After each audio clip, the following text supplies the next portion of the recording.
আচ্ছা, একটা অদ্ভুত ব্যাপার কি কখনো ভেবে দেখেছেন?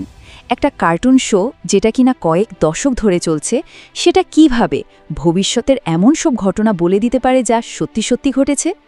আজ আমরা ঠিক এই রহস্য নিয়েই কথা বলবো। The Simpson's.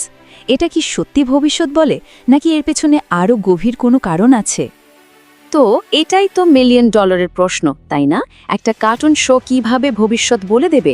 চলুন এই ঘটনার একদম গভীরে গিয়ে দেখি সত্যিটা আসলে কি।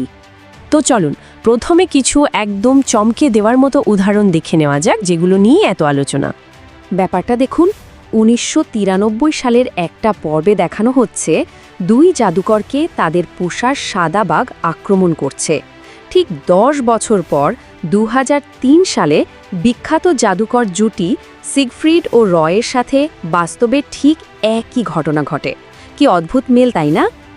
আচ্ছা, আরেকটা উদাহরণ দেখুন। ১৯৯৮ সালের একটা পর্বে একটা জোক হিসেবে দেখানো হয়েছিল যে 20th সেঞ্চুরি ফক্স স্টুডিও আসলে ডিজনির একটা অংশ। ভাবুন তো একবার, প্রায় ২০ বছর পর ২০১৭ সালে ডিজনি সত্যি সত্যি ফক্সকে কিনে নিল। একটা সাধারণ রসিকতা যেন বাস্তব হয়ে গেল। আর এটা তো আরও অবিশ্বাস্য। ২০১২ সালে শোতে দেখানো হয় যে লেডি গাগা একটা স্টেডিয়ামে তারের সাহায্যে উড়ে পারফর্ম করছেন। ঠিক ৫ বছর পর ২০১৭ সালের সুপার বোলে তিনি প্রায় হুবহু একই রকম একটা পারফরমেন্স করলেন। এইসব দেখে মাথায় একটাই প্রশ্ন আসে, তাই না? এগুলো কি শুধুই কাকতালীয় ঘটনা, মানে ভাগ্যক্রমে মিলে গেছে, নাকি এর পেছনে আরও গভীর কিছু আছে? আচ্ছা, এর পেছনে একটা খুব সহজ যৌক্তিক ব্যাখ্যা কিন্তু আছে।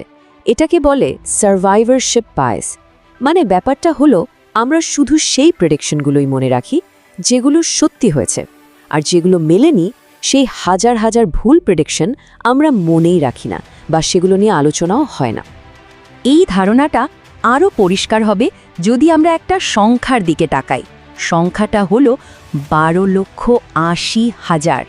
দ্য সিম্পসনসের দীর্ঘ যাত্রাপথে মোটামুটি এতগুলো জোক বা দৃশ্য দেখানো হয়েছে। তো এত লক্ষ লক্ষ ঘটনার মধ্যে কয়েকটা যদি বাস্তব জীবনের সাথে মিলে যায়, সেটাকে পরিসংখ্যানের দিক থেকে অস্বাভাবিক বলা যায় না। কিন্তু গল্পটা কি এখানেই শেষ? পরিসংখ্যান দিয়ে কি সব ব্যাখ্যা করা যায়? এখানেই একটা অন্য যুক্তি সামনে আসে। শোয়ের নির্মাতা ম্যাট গ্রোনিংয়ের নাম জেফ্রি এপস্টিনের মতো প্রভাবশালী এবং বিতর্কিত ব্যক্তিদের সাথে জড়িয়েছে, যা একটা প্রশ্ন তুলে দেয়, তার কাছে কি এমন কোনো তথ্য পৌঁছানোর সুযোগ ছিল যা সাধারণ মানুষের কাছে নেই? কারণ কিছু প্রেডিকশন এতটাই নিখুঁত যে সেগুলোকে শুধু কাকতালীয় বলে উড়িয়ে দেওয়াটা বেশ কঠিন। যেমন ধরুন, কমলা হ্যারিসের রাজনৈতিক ভবিষ্যৎ তার পোশাকের রং পর্যন্ত মিলে গেছে। আবার অ্যাপস্টিন দ্বীপের মতো বিতর্কিত বিষয়ের সঙ্গেও শোয়ের গল্পের মিল পাওয়া যায়। এমনকি স্টিভেন হকিংকে নিয়ে একটি দৃশ্য পরে বিতর্কের জন্ম দিয়েছে। আর এখান থেকেই জন্ম নেয় একটা বেশ সিরিয়াস তত্ত্ব। চলুন সেদিকেই এগোনো যাক। এই তত্ত্বটা বলে যে মিডিয়াকে ব্যবহার করে ভবিষ্যতের ঘটনাগুলোর জন্য আমাদের মানসিকভাবে প্রস্তুত করা হয়।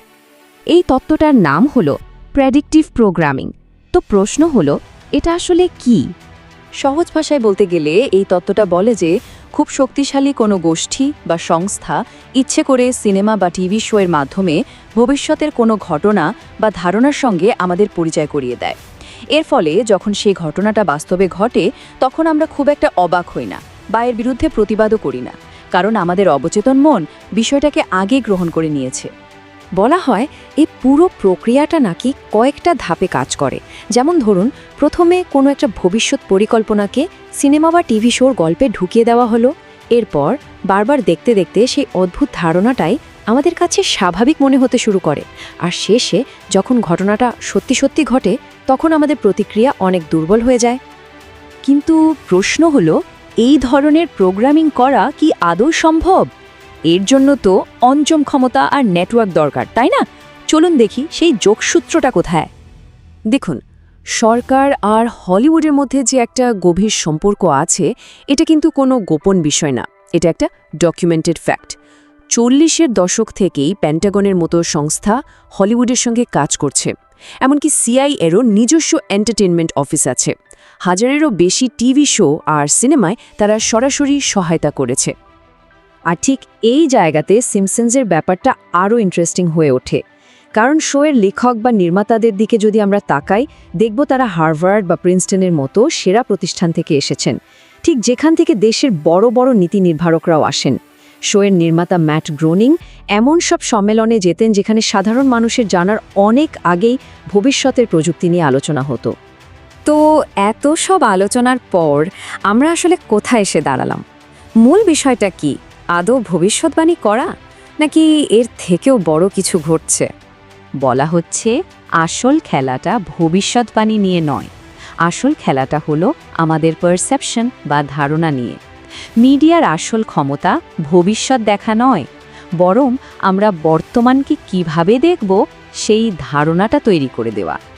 আর সত্যি বলতে কি, মিডিয়া ব্যবহার করে মানুষের চিন্তাভাবনাকে প্রভাবিত করা বা পারসেপশন কন্ট্রোল, এটা কোনো নতুন কনসেপ্ট নয়। এটা ইতিহাসে বারবার হয়েছে। বিশ্বযুদ্ধ বা শীতল যুদ্ধের সময় সরকারগুলো জনমত নিজেদের পক্ষে আনার জন্য এটা ব্যাপকভাবে ব্যবহার করেছে। তাহলে শেষ পর্যন্ত প্রশ্নটা এটাই দাঁড়ায়, আমরা যা দেখি তা কি শুধুই বিনোদনের জন্য দেখি, নাকি আমাদের কিছু দেখানোর জন্যই দেখানো হয়?